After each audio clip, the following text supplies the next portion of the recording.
नमस्कार, अपना उत्तराखंड में आप सभी का बहुत स्वागत है और मैं हूं आपके साथ अमनदीप। रुक करेंगे खबरों की ओर। उत्तराखंड में मुख्यमंत्री के चयन को लेकर अभी भी कवायद जारी है, जिसको लेकर 19 मार्च को तस्वीर साफ हो सकती है। इसके लिए 19 मार्च को देहरादून में विधान मंडल दल की बैठक भी हो सकती है, जिसमें मुख्यमंत्री के नाम पर मोहर लग जाएगी और 20-21 मार्च तक नए मुख्यमंत्री का शपथ ग्रहण समारोह हो सकता है।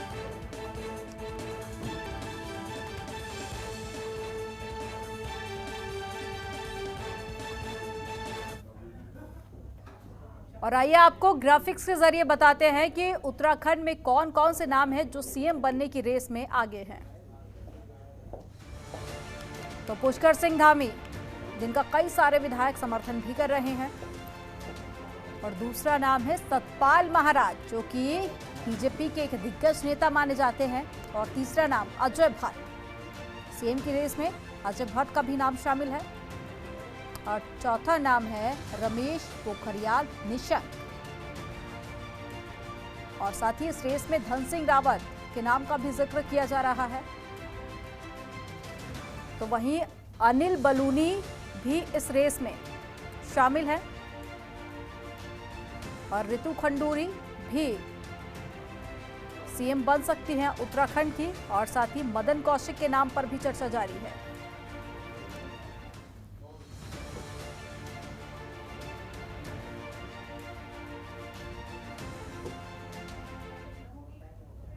देश भर में आज फूलदेई त्योहार मनाया जा रहा है, जिसको लेकर निवर्तमान मुख्यमंत्री पुष्कर सिंह धामी ने राज्य के लोगों को बधाई दी। साथ ही सरकार गठन के सवाल पर उन्होंने कहा कि सरकार गठन की जो भी प्रक्रिया है वो चल रही है और जल्द ही इसके लिए विधानमंडल दल की बैठक होगी और उसके बाद नए सरकार के गठन की प्रक्रिया शुरू की जाएगी। और क्या कुछ कहा इस दौरान, सुनिए। नहीं, सरकार गठन की जो भी सरकारी कार्य प्रक्रिया है वो पूरी चल रही है, उस पर सब पर काम चल रहा है और जल्दी ही हमारे यहाँ पर विधानमंडल दल की बैठक होगी और उसके बाद नई सरकार गठन की प्रक्रिया प्रारंभ हो जाएगी, पूरी हो जाएगी। नहीं, फूलदेई हमारे यहाँ से बड़े धूमधाम से प्रकृति संरक्षण का एक त्यौहार है, एक पर्व है और निश्चित रूप से जहाँ उत्तराखंड हमारी देवभूमि है, वहीं प्रकृति संरक्षण के क्षेत्र में भी आज हमारे उत्तराखंड का नाम सबसे पहले आता है। मैं सभी प्रदेशवासियों को फूलदेई पर्व की बहुत बहुत बधाई देता हूँ, बहुत बहुत शुभकामनाएं। 5 राज्यों के विधानसभा चुनाव में मिली हार के बाद में दिल्ली में CWC की बैठक हुई, जिसमें सोनिया गांधी के नेतृत्व में कई अहम मुद्दों पर चर्चा की गई। वहीं इस बैठक को लेकर उत्तराखंड के पूर्व मुख्यमंत्री ने क्या कुछ कहा, सुनिए। ये एक प्रकार की समीक्षा बैठक थी। मैं कांग्रेस अध्यक्षा को धन्यवाद देता हूं कि उन्होंने तत्काल इन 5 राज्यों के चुनाव नतीजों पर शीर्ष स्तर पर विचार आवश्यक समझा और लगभग 5 घंटे से भी ज़्यादा समय तक जो है बैठक चली और खुल करके बातें हुई और बड़ा विचार मंथन हुआ। लीडरशिप ने भी बातें कही और सदस्यों ने भी अपनी बातें कही और उसके निष्कर्ष स्वरूप सबने एक मत से तय किया कि हमको न केवल सोनिया गांधी जी के नेतृत्व पर पूरा अपनी पार्टी की लीडरशिप की क्षमता पर विश्वास है, बल्कि हमारे जो बुनियादी उसूल हैं वो भी अपनी जगह पर ठीक है, मगर कहीं न कहीं पर जो रणनीतिक चूकें कहीं हो रही हैं या संगठनात्मक जो कमजोरियां हैं उनको हम दूर करेंगे। सोनिया जी से आग्रह किया गया कि आप जो है, और एक राय से सबने आग्रह किया कि एक तो हम आगे की रणनीति कैसे बनाएं, जिन राज्यों में चुनाव हो रहे हैं उन राज्यों के लिए भी और 2024 के लिए भी, उस पर फिर से चर्चा हो और विस्तार से चर्चा हो। उसके लिए चाहे चिंतन बैठक हो या विस्तारित CWC हो या और कोई जो भी तरीका है सोचा जाए वो निकाला जाए, उस पर बातचीत हो। संगठनात्मक तौर पर जहाँ जहाँ जो करेक्टिव स्टेप लेने हैं, माननीय कांग्रेस अध्यक्षा जी वो करेक्टिव स्टेप ले ले, क्योंकि कुछ कमजोरियाँ हमेशा उभर करके आती हैं राजनीतिक दल के रूप में। हमको उन कमजोरियों को दूर करना है और लोगों की सबकी एक राय थी कि कांग्रेस इस समय जब एक तरफ ऐसी ताकतें जो देश के उस व्यक्ति के, जिस व्यक्ति तक की पहुंच नहीं है, जिसके पास शक्ति नहीं है, जो कमजोर है, उसकी अरमानों को कुचल रहे हैं, उसके लिए कुछ नहीं कर रहे हैं।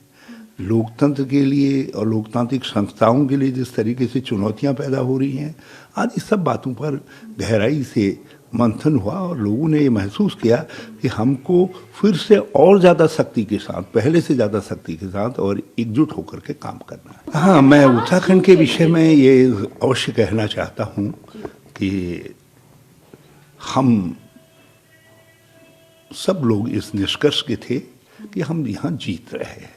लोग परिवर्तन के पक्ष में दिखाई दे रहे थे, बल्कि मैं तो कहता था कि जनता परिवर्तन का नेतृत्व कर रही है। तो कहीं कहीं कोई ऐसी बात रही कि हम अनंतोगत्वा जो वातावरण था उसको जीत में नहीं बदल पाए।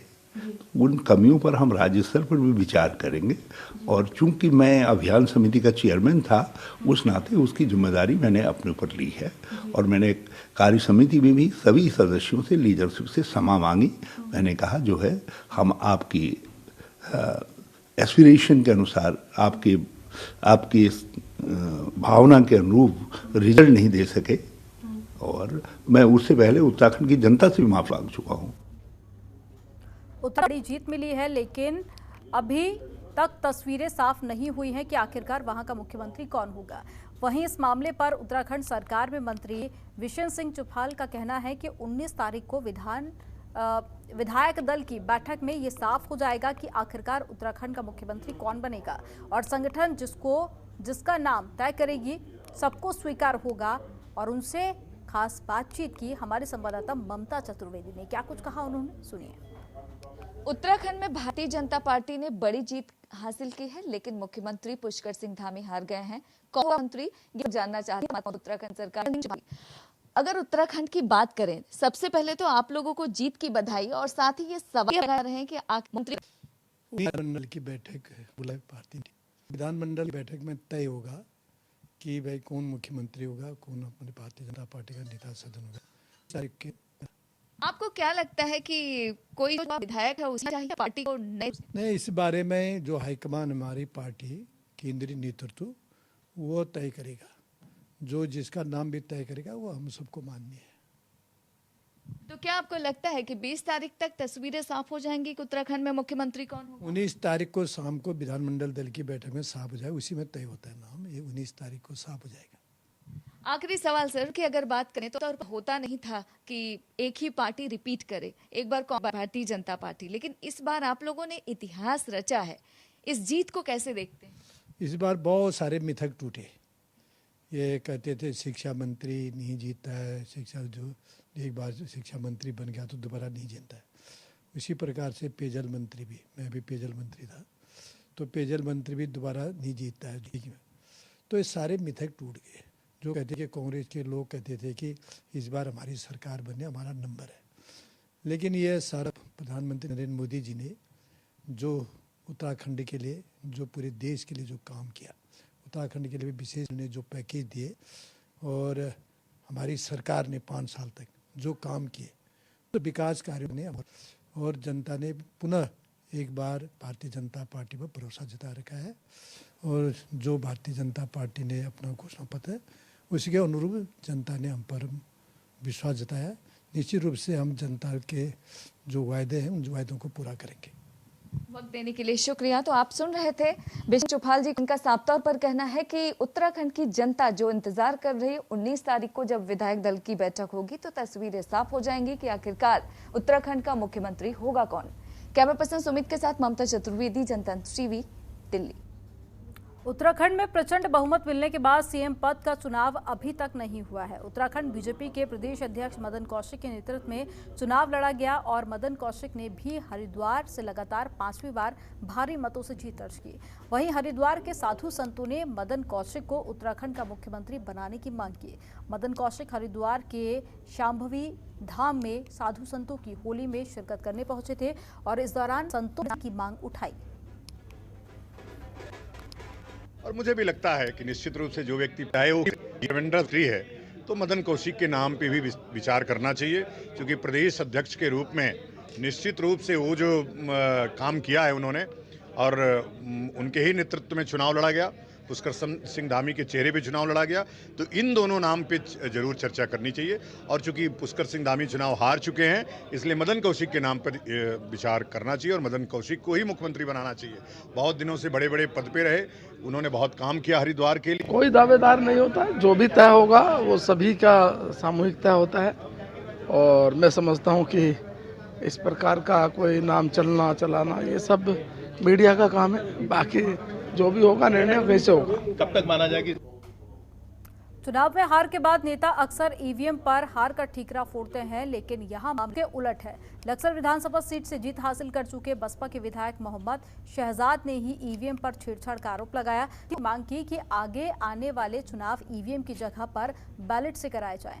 मोहम्मद शहजाद ने कहा कि खटीमा से मुख्यमंत्री पुष्कर सिंह धामी चुनाव हार गए, क्योंकि वहां पर कांग्रेस कार्यकर्ता 24 घंटे ईवीएम की निगरानी कर रहे थे। इसी तरह से लक्सर विधानसभा सीट पर भी उन्होंने 24 घंटे ईवीएम की निगरानी की है। फर्क नहीं पड़ता, मैं खोट है ये मैं गारंटी के साथ कह रहा हूं। साबित करने के लिए मेरे पास कुछ नहीं है, जनता है। मेरे चुनाव आयोग को लिखने या लिखने से फर्क नहीं पड़ता है।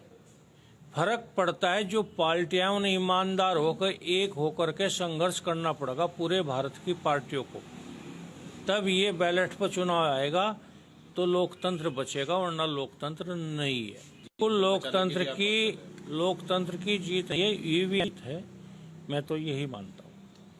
और जीतता हुआ कह रहा हूँ, हारा हुआ नहीं कह रहा हूँ। बात ये कह कौन रहा है, जीतता हुआ कह रहा हूँ, हारा हुआ नहीं कह रहा हूँ। सिंह धारे हैं वहाँ जो प्रत्याशी था उसने 24 घंटे पहरा दिया है दूरबीन लगा करके। हमने भी 24 घंटे वहीं पड़े रहे हैं, 50 100 लोग, वरना यहाँ हरिद्वार का रिजल्ट भी कुछ और ही होता। 9 तारीख में सीसीटीवी कैमरे बंद, एलईडी बंद। खबरों के निष्पक्ष विश्लेषण के लिए सब्सक्राइब करें Jantantra TV and press the bell icon. Never miss any update.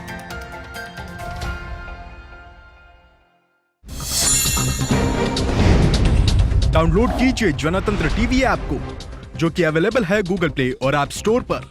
अधिक जानकारी के लिए अभी डाउनलोड करें।